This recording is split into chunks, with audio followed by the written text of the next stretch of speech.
So Brock Purdy had a really good game. He made some really tough plays, man. Last year, I feel like the discourse with Brock was like, yeah, his numbers are incredible, but like when you watch him, guys are open, he has time. It doesn't look like the most difficult thing in the world.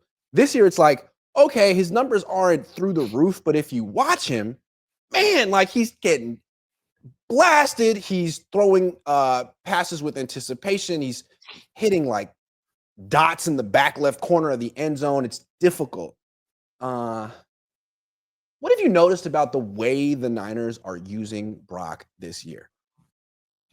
So here's the thing. In regards to Brock, here's what I'm seeing from the passing game. Not necessarily Brock, but this is obviously affecting Brock.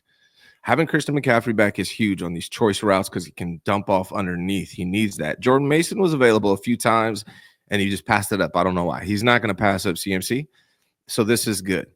But I don't know where it's coming from, whether it's Brock wanting to be, a deep ball dude or it's Kyle.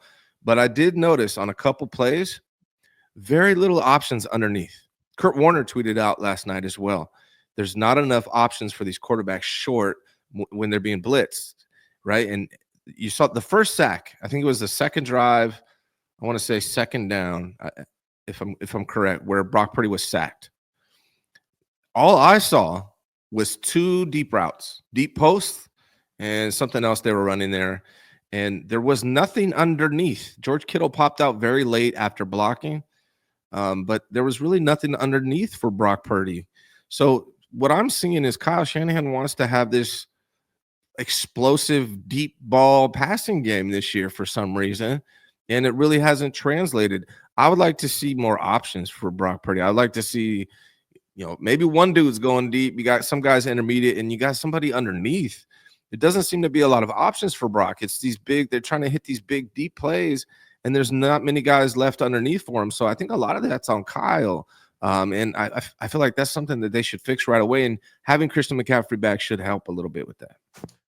I feel like there's a few ways that that Kyle did make life easy on Brock in the past and that you could continue to do that now. One way, it's not just play action. It's the play action pocket movement, rolling left, rolling right. I mean, the first couple of years, Brock Purdy rolling left was devastating. Like the way that he could flip his body and make those throws against his body momentum was pretty rare. And I feel like it's suited him so well for a couple of reasons. One, he's quick. Two, he throws well on the run. But three, he's short. Even Kittle said it yesterday. He's like, the only thing that's a bit of a weakness, I don't know if he used that exact term, but for Brock is that he's short. And in the pocket, he can't necessarily like lock eyes with every receiver during a screen. Like when things go off schedule, sometimes Kittle's trying to get his attention and they can't see each other. And when they do see each other, magic happens like on that touchdown. So to me, like the more you can get Brock out of the pocket, the better. And we've seen that for years. And this year, it's a lot of like under center, straight drop, no play action, 7 steps. It's like, wow, that's tough. That's tough football, man. And like even for Tom Brady or Peyton Manning, like those are guys that lived in the shotgun, would take the ball, take a 3-step drop and get the ball out of their hands. Like 7-step drop from under center. Like that's 1985 football. That's you're gonna get hit a lot. You're gonna have to make a lot of difficult throws. And so the question is, why? I don't know. I think it's an ego thing. A lot of people have been talking about Kyle Shanahan's drop back passing game being bad. I've been talking about this all year. Multiple coaches, former NFL players, and I think he's trying to prove them wrong. That's my only guess. Listen to what Kurt Warner said last night after watching football. So many sacks taken off of the hot situations each week. When can we give quarterbacks options, or will quarterbacks just start throwing it away in those situations? You just can't bail yourself out with feet versus free runners all the time. That's Kurt Warner last night. Okay, I love that. I love that. So let's get into it. Okay, Kyle wants to beat the blitz with hot routes. That's not necessarily working. There's other things you could do. You could like bring more blockers in, or that works. Like they rush 6, you block with 7. But Kyle doesn't want to do that. Or how about a well-timed screen pass to McCaffrey?